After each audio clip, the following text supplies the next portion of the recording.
Ayan guys, try natin mag-bag dyan sa plate.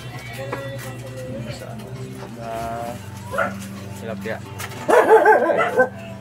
Samahan niyo ako. So na guys, papunta na ako dito sa bangka. So sasakay na tayo para makapaglambat na. Ayan, try natin ulit guys maglambat at makahuli man ng pang-ulam natin ngayon guys. So yun na nga guys, nito na ako sa bangka. Sumakay na ako sa bangka ng tatay ko. So napansin ko medyo marami ang tubig ng bangka. So limasan muna natin para mabawasan yung bigat ng bangka. Parang ganun guys. So na nga guys, so inire-ready na rin ng kapatid ko yung lambat na i-area namin dun sa labas para maglambat kami guys. So napansin nyo dito guys, so medyo nasa pa kami, medyo nasa medyo mababaw. So ng kapatid ko sa medyo malalim na tubig para may labas natin yung bangka guys. So habang naglilimas naman ako dito ng tubig, may tinatawag ata tong kapatid ko ng kabarkada niya kasi need niya siguro ng katulong kasi nga di ba nga hindi nga tayo makapagtulong kasi di ba nga nagbo-vlog tayo, so wala tayong magbibideo. So kaya tinawag ng kapatid ko yung kabarkada niya para siya maging alalay niya at katulong niya mag-ahon ng lambat at mag-ariya ng lambat guys. So yun na nga guys, medyo paalis na rin kami habang inaantay namin yung kabarkada ng kapatid ko na isasama namin para katulong niya mag-ariya ng lambat guys.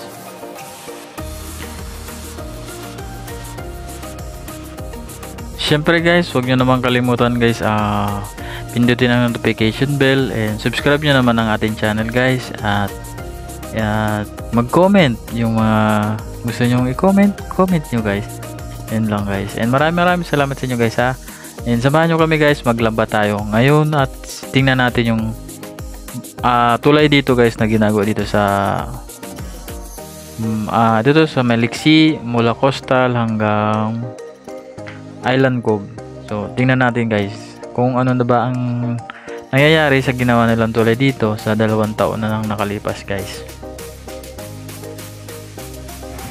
So na guys, palabas na rin ang ating bangka. So papanda rin naman ang tatay ko yung motor para makalabas na tayo at maglambat na tayo guys sa labas. Yan na nga guys, pinandaran ng tatay ko yung motor para umalis na tayo at maglambat na. So yun, makikita nyo guys, ganyan kami dati nung malilit pa kami, naliligo kami sa area nito kasi dito nga kami guys lumaki o nagkaroon ng muwang. Dati namin yan ganyan, hindi wala kaming dyan, yan mga bata na yan, ganyan kami dati guys. Siyempre mahirap lang tayo kaya mag-enjoy lang natin yung buhay natin guys. So yan na guys, makikita nyo mga bahay na yan. So yan na lang ng mga naiwan mula na nirelocating iba. Yan na lang naiwan ng mga bahay-bahay dyan kasi nasunog yan pero nagsibalikan yung iba, pero ewan ko lang guys kung mayroong mga marerelocate pa sila, mabibigyan pa ng bahay. So yun guys, mapapansin nyo guys, itong tulay na to, ito yung proyekto kung bakit inire-relocate ang mga bahay at nakatira dito. Gawa ng proyekto na to guys na itinatayo nilang tulay dito. So lahat ng mga nakatira dito guys, inire-relocate na kasi need nilang magawa itong tulay na to mula sa may coastal at may Island Cove naman guys. So 2 years na siguro to mula noon hanggang ngayon hindi pa nila matapos-tapos. Hindi ko lang alam guys kung kulang sa budget o ayun guys. So dito nakalagpas na tayo sa may tulay guys at maghahanap-hanap na tayo ng kawan para maglambat at pag may nakita tayong kawan siguro mag-aarya na tayo. So yung matatanong nyo guys na yung tulay na yan, yung unang project yan ng ginawa nila dito sa Bacoor, Cavite, Maliksi area mula coastal hanggang ano din to hanggang Island Cove. Yan. So yan ang tinatawag ng Cavitex area guys. Yan tulay na yan. Pero guys, hindi naman tayo dyan lalabas pag naglambat kasi dito lang tayo sa loob nitong area nito guys kasi para mabilis din tayo makabalik agad. Yan. So yan, nakikita nyo naman guys na yung kalawakan ng coastal to Island Cove. So malawak ang nakukulong nila gawa ng tulay na yan. So marami pa dyan guys nakatira ng mga kabahayan. So hindi pa nila lahat na ililipat. Gawa siguro ng awan ba kung dahil sa mga proseso na need nilang ipasa sa gobyerno. Kasi may mga relocation yan lahat sila guys na makukuha mula sa mga aalisin ng bahay yan guys. Ayan. So yun na guys, naghahanap kami ng kawan para huwag naman nakita kaming kawan, mag-aarya na kami. Yun. Yung mapapansin natin yung mga kawan na sinasabi, yung mga nag-iipon-ipon ng mga isda para hulihin natin. Ganun. Sabi ganun. Sige ganun. Yan. So, may natatanong na guys, may natatanong na kami kaya mag-aarya na siguro kami para makahuli na tayo ng isda guys. Yan. Diba? Napansin nyo guys na hahanap kami ng kawan. So yun na nga guys, nilaglag na mga kapatid ko yung yung lambat para i-area na natin kasi may nakita tayo ng kawan kahit konti na kawan, at least meron tayo makuha. Kung tawagin ng kawan guys, yung nag-iipon-ipon ng mga isda. So yun, nilaglag na ng kapatid ko yung lambat para kulungin yung isda na kunting kawan namin na nakita namin, natanaw namin mula sa bangka guys. So yun ang aking fathers, yun ang aking tatay na nagda-drive ng motor. Yan, nagpapatakbo. Tapos ang akin namang kapatid naman na naglalaglag ng isda. Naglalaglag ng lambat. Yan na guys. So mamaya guys, titibugan namin yung loob niyan para yung mga nakawan ng mga isda bulabog ba, ganyan, para tumingin na sa lambat, ganun guys. So yan, makikita nyo guys, titibugan namin. Kung tawagan tibog ay pambulabog yun guys, pambulabog. Yan, ilaglag muna namin yung lambat para pag nakulong na namin saka namin titibugan. Yan.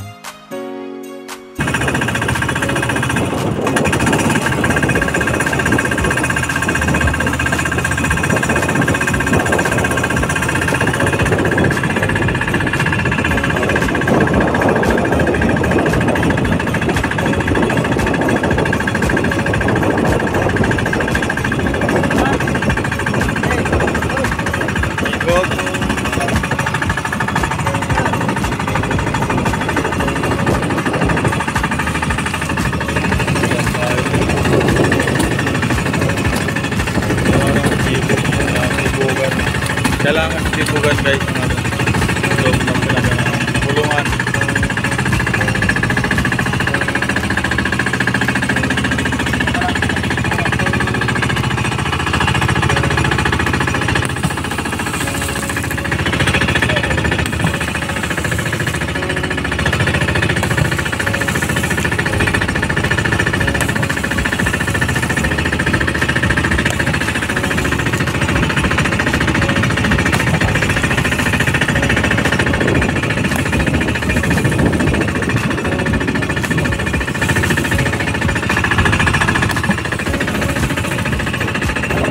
Kabila po.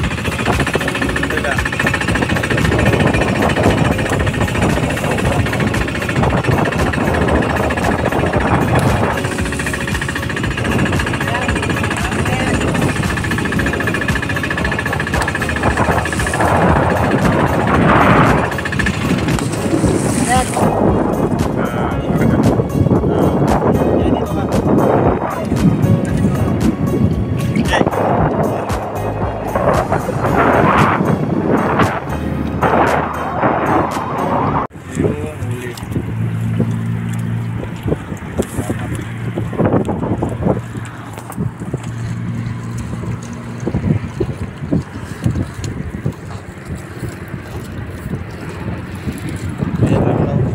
Meron din dito tayo nakukuha ng ano, yung magandang isda. Kasama din.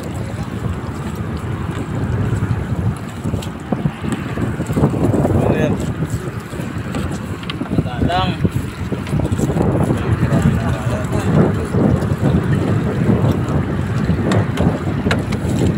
Lalabas siguro yan.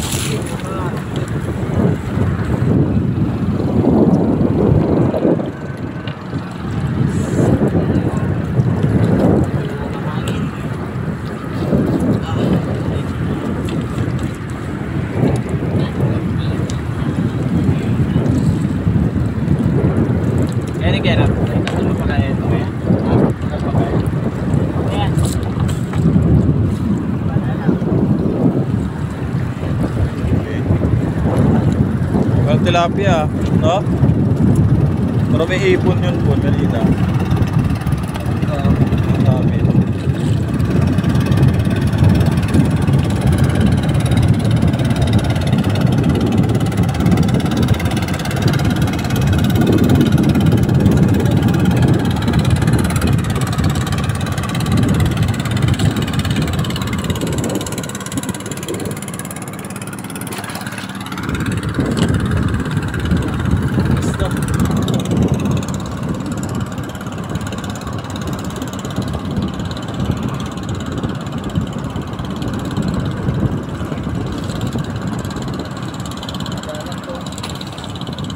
Paano yung karga niya, ma? Madaling araw, maganda dito maglumbad. Dami talaga.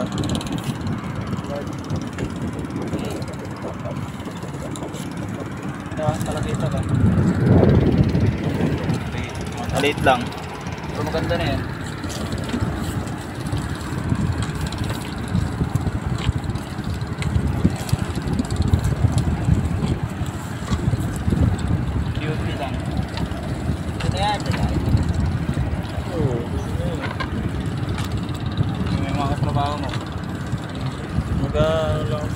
Taglang na Edward sa mga Pero naman eh, sige lang.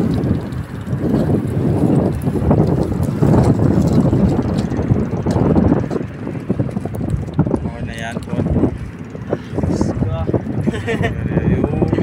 Ay no, motor pa.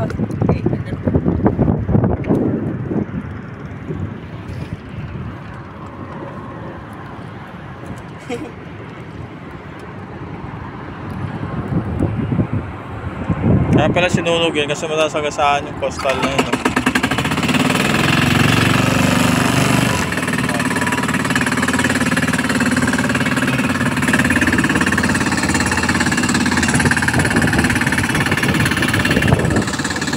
Shoutout na!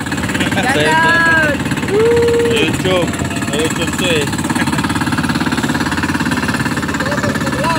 Tropa ni Roland Lee.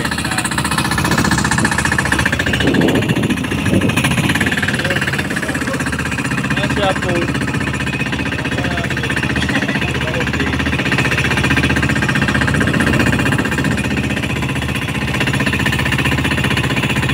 Balik siya na ba? Siya na, marumi. Oo nga. Tangaria lang naman daw ito. Ito sa labas, malinis. Sa labas. Pagdating siya ng loob, marumi na. Huwag mo tiwala.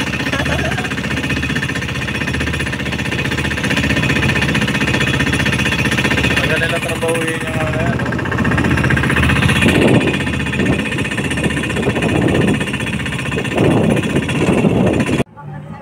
So ngayon guys, magtatanggal na kami ng isda, yung nahulambat nito. Pinahuli naman pero hindi kaano kalaki, karamihan. So okay na yun. Dali, halika dito, dali. Paano ko pa sa'yo mabibigay? Haban ko kamay ko? Gaganahin ko? Ewan ko kung paano.